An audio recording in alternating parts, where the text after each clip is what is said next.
ഇനി HCN വാർത്താ പരമ്പരയായ കുരുക്കഴിയാത്ത Kattappana.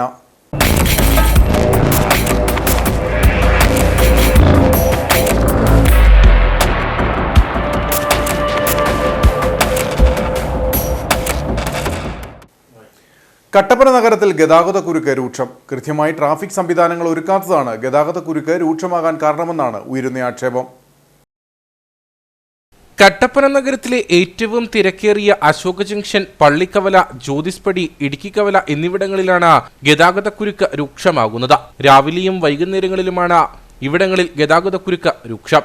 ഹോംഗാർഡുകളും traffic പോലീസും ഇവിടെ ഡ്യൂട്ടിക്കുണ്ടെങ്കിലും ഗതാഗതക്കുരുക്ക് പൂർണ്ണമായി നിയന്ത്രിക്കുവാൻ ഇവർക്കും കഴിയാറില്ല. കൃത്യമായ പദ്ധതി ആവിഷ്കരിച്ചാൽ ഗതാഗതക്കുരുക്ക് ഒഴിവാക്കാൻ കഴിയുമെന്ന് യാത്രക്കാർ പറയുന്നു. അനുദിനം വളർന്നുകൊണ്ടിരിക്കുന്ന കട്ടപ്പന മുനിസിപ്പാലിറ്റിയുടെ ഏറ്റവും വലിയ ശാപം എന്ന് പറയുന്നതാണ് കട്ടപ്പനയിലെ ഈ ട്രാഫിക് ബ്ലോക്ക് എന്ന് പറയുന്നത്. നമ്മൾ ഉയർത്തി ചിന്തിച്ചു കഴിഞ്ഞാൽ ഈ സബ് റോഡുകൾ ഫലവത്തായി വിനിയോഗിക്കാത്തതും ആവശ്യത്തിന് ബൈപ്പാസുകളില്ലാത്തതുമാണ് യഥാർത്ഥത്തിൽ കട്ടപ്പനയുടെ ഈ ട്രാഫിക് ബ്ലോക്കിൻ്റെ കാര്യം.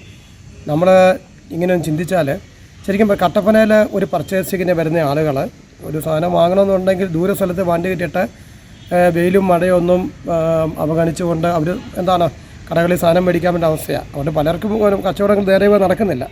അതാണ് ഇതിൻ്റെ പ്രധാനപ്പെട്ട ഒരു കാര്യം എന്ന് പറഞ്ഞാൽ. നമ്മൾ ചിന്തിച്ച് വയ്ക്കുക, പാറക്കടവിൽ നിന്ന് നമുക്ക് ഒരു ബൈപ്പാസ് റോഡ് കട്ടപ്പനയിലേക്ക് വന്നിട്ടുണ്ട്. ഭാരവാഹനങ്ങളും അല്ല വലിയ വണ്ടികളും കടത്തിവിടുന്ന രീതിയിലാണ് അത് പ്രായോഗികമായിട്ട് നടക്കുന്നില്ലെന്നുള്ളതാണ് ഏറ്റവും വലിയ വാസ്തവം. അടുത്ത നമ്മൾ ടെക്നിക്കോ ഭാഗത്തുനിന്ന് വരുന്ന ഒരു റോഡ് ഉണ്ട്. അതേപോലെ തന്നെ TB ജംഗ്ഷനിൽ നിന്ന് വരുന്ന റോഡുകൾ, ഈ റോഡുകളൊക്കെ ഫലവത്തായി വിനിയോഗിക്കുന്നില്ല എന്നുള്ളതാണ് വാസ്തവം. അപ്പം പുതിയ സബ് റോഡുകൾ വരിക, ഉള്ള സബ് റോഡുകൾ ഫലവത്തായി വിനിയോഗിക്കുക. അതല്ലാതെ കട്ടപ്പനയിലെ ട്രാഫിക് ബ്ലോക്ക് അടുത്ത കാലത്തൊക്കെ മാറുമെന്ന് തോന്നുന്നില്ല.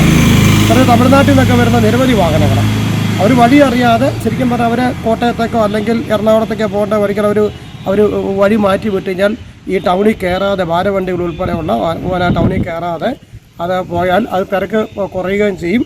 അത് പാർക്കിങ്ങിനുള്ള സൗകര്യങ്ങൾ ലഭിക്കുകയും ചെയ്യും. ട്രാഫിക് പരിഷ്കരണ കമ്മിറ്റിയിലെടുത്ത തീരുമാനങ്ങൾ നടപ്പിലാക്കുന്നതിൽ വലിയ വീഴ്ചയാണ് സംഭവിച്ചിരിക്കുന്നത്. രോഗികളുമായി പോകുന്ന ആംബുലൻസുകൾക്ക് പോലും ടൗണിൽ മാർഗതടസ്സമുണ്ടാകുന്ന രീതിയിൽ അനധികൃത വാഹന പാർക്കിംഗും രൂക്ഷമാണ്.